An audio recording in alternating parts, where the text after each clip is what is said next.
Never before offer national highway పై ఆకర్షణీయమైన commercial plots గజం కేవలం 5,999 రూపాయలకే. అల్పపీడనం ప్రభావంతో ఉప్పాడ దగ్గర సముద్రం అల్లకల్లోలంగా మారింది. తీర ప్రాంతాల్లో అలలు ఎగిసిపడుతున్నాయి. తీరానికి రోడ్డుకు అడ్డంగా పెట్టిన రాళ్లను దాటి కెరటాలు ముందుకొస్తున్నాయి. భారీ ఈదురుగాలులకు ఉప్పాడ కాకినాడ రోడ్డులో రాకపోకలకు తీవ్ర అంతరాయం ఏర్పడుతోంది. ఉప్పాడ తీరంలో రోడ్డు కోతకు గురవుతోంది. రోడ్డు ధ్వంసం అవ్వడంతో వాహనదారులు తీవ్ర ఇబ్బందులు పడుతున్నారు. ఉప్పాడ తీరం నుంచి మరింత సమాచారాన్ని మా ప్రతినిధి సాయి సుధీర్ అందిస్తారు.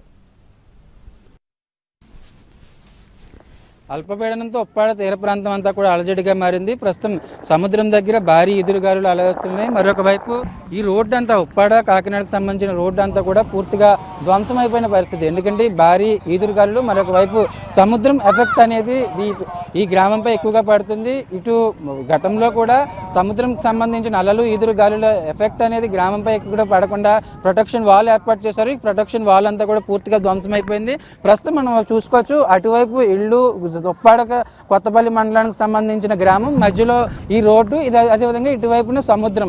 దానికి సంబంధించి అంతకంతకు సముద్రానికి ఇళ్ళకి మధ్య రేడియస్ అనేది, డిస్టెన్స్ అనేది చాలా తగ్గిపోతుంది. గతంలో ఈ రోడ్డు అనేది మరికొంత అటువైపు ఉండేదని గ్రామస్తులు చెప్తున్నారు. అదేవిధంగా రెగ్యులర్గా ఈ ప్రాంతంలో ప్రయాణం చేసే వాళ్ళు చెప్తున్నారు. అంటే దీనికి సంబంధించి కూడా ఈ రోడ్డు అనేది కోతకు పూర్తిగా ధ్వంసం అయిపోయిన పరిస్థితి. ఎక్కడికక్కడ గుంతలు, అదేవిధంగా రోడ్లపై ప్రయాణం చేసే పరిస్థితి కూడా కొన్ని చోట్ల లేని పరిస్థితి. ఎందుకంటే రెగ్యులర్గా ఈ ఉప్పాడ నుంచి అదేవిధంగా కాకినాడకు రెగ్యులర్గా నిత్యం వేలాది మంది ప్రయాణాలు చేస్తూ ఉంటారు. అదేవిధంగా ఈ రోడ్డు అంతా కూడా పూర్తిగా ఏ విధంగా అలలు, అదేవిధంగా సముద్రం ఫ్లోటింగ్ వస్తుందో దానికి ఈ రోడ్డు అంతా కనీసం ప్రయాణం చేయలేని పరిస్థితి. అదేవిధంగా హాస్పిటల్స్కి వెళ్ళాలన్నా, ఇతర ప్రాంతాలకు వెళ్ళాలన్నా కూడా ఈ రోడ్లో ప్రయాణం చేసే పరిస్థితి లేదు. కొన్ని చోట్ల అయితే ఉప్పాడ కొత్తపల్లి మండలానికి సంబంధించి కొన్ని చోట్ల అయితే చాలా ఇబ్బందులు పడుతున్నారు. మరొక వైపు ఇటు గ్రామానికి సంబంధించి అంతకంతకు సముద్రం ముందుకు వచ్చేస్తుంది. ఎందుకంటే మనం చూసుకోవచ్చు, అటువైపు గ్రామం, ఇటువైపు సముద్రం, మధ్యలో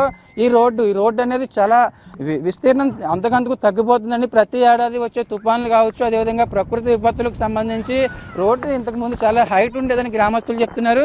ప్రస్తుతం మనం చూసుకోవచ్చు, ఈ రోడ్డుకు సంబంధించి బండరాళ్ళు అనేది అక్కడ ఏదైతే సముద్రానికి సంబంధించి ప్రొటెక్షన్ కోసం బండరాళ్ళు ఏర్పాటు చేస్తారు. సముద్రం ఫ్లోటింగ్ అనేది ఒక్కసారి తమపై పడకుండా ఈ ప్రొటెక్షన్ అనేది గతంలోనే జియో ట్యూబ్ ఏర్పాటు చేస్తాం. అదేవిధంగా జియో ట్యూబ్ ధ్వంసం అవడం జరిగింది. అంటే ఈ ఫ్లోటింగ్ సంబంధించి బండరాళ్ళు అనేది ఏర్పాటు చేసిన బండరాళ్ళు కూడా ఒక్కొక్కటిగా ఇలా రోడ్డు మీదకి వచ్చేస్తున్నాయి. ఎందుకంటే రోడ్డు ఇప్పటికే కుంగిపోయింది, కొన్ని చోట్ల ఛిద్రం అయిపోయింది. ధ్వంసం అయిపోయిన రోడ్డుకు సంబంధించి ఈ బండరాళ్ళు అనేది రోడ్డుపైకి వచ్చేస్తున్న పరిస్థితి కనిపిస్తుంది.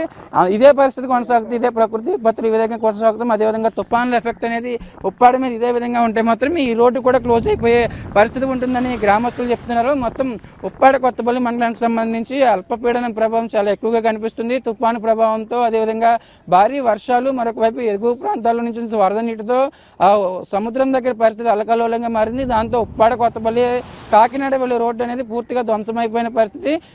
కెమెరా పర్సన్ ప్రకాష్తో సాయి సుధీర్, ఎన్టీవీ.